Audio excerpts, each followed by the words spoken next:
Welcome to The Explainer. Today, we're deconstructing the architectural blueprint for information security, the 37 organizational controls from ISO/ISO 27002-2022. And let me tell you, this isn't just some long checklist. It's a complete framework for building a security program that's actually resilient. So, how do you even begin to wrap your head around 37 different controls? Well, we're not going to just read them off a list. Instead, we've grouped them into 6 logical themes that just make sense.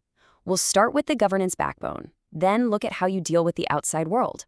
From there, we'll dive deep into managing assets and access, get you ready for when things go wrong, and finally close that critical loop with compliance and review.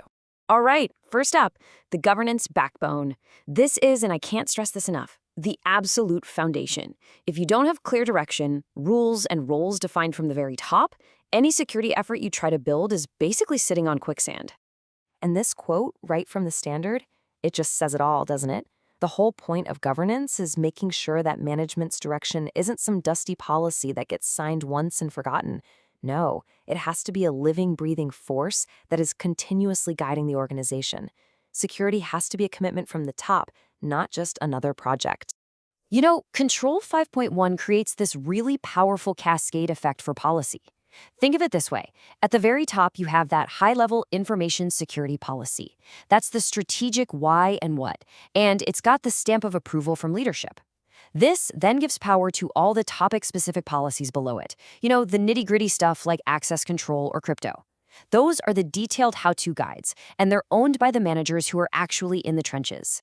So these 3 controls right here are the pillars that make those policies real.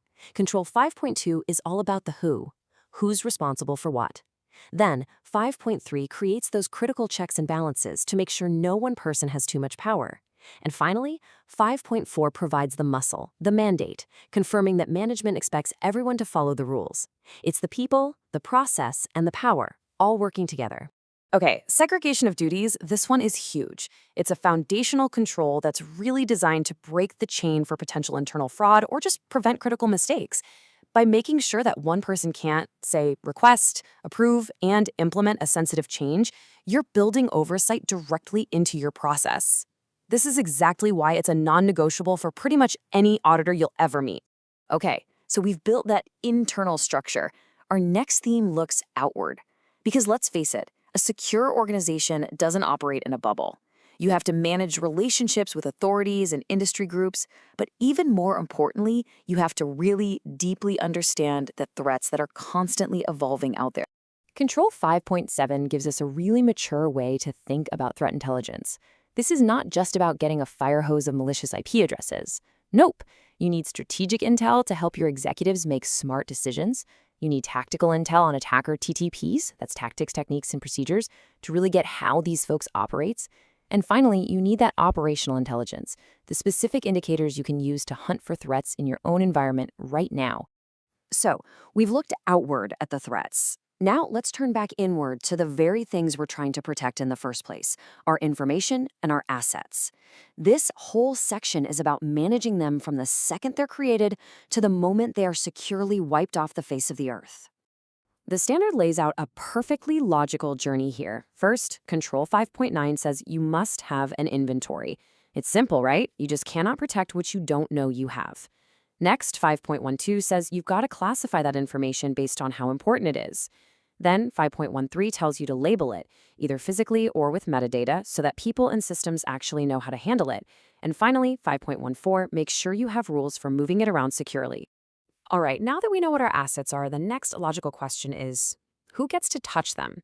This theme is all about the gatekeeping function of security, connecting a person's verified identity to the exact resources they are allowed to use. Now, Control 5.15 is built on 2 core ideas that form the principle of least privilege. Need to know is all about the information. You only get to see the data you absolutely need for your job. But its critical partner is need to use, which is about the systems. You only get access to the apps and the infrastructure you need to do your work. If you only have one without the other, you're leaving a massive security gap. You know, effective identity management isn't a one-and-done setup. It is a complete lifecycle. And Control 5.16 is very clear. You have to manage an identity from the moment it's requested and verified, through every single role change, all the way to its timely and complete removal.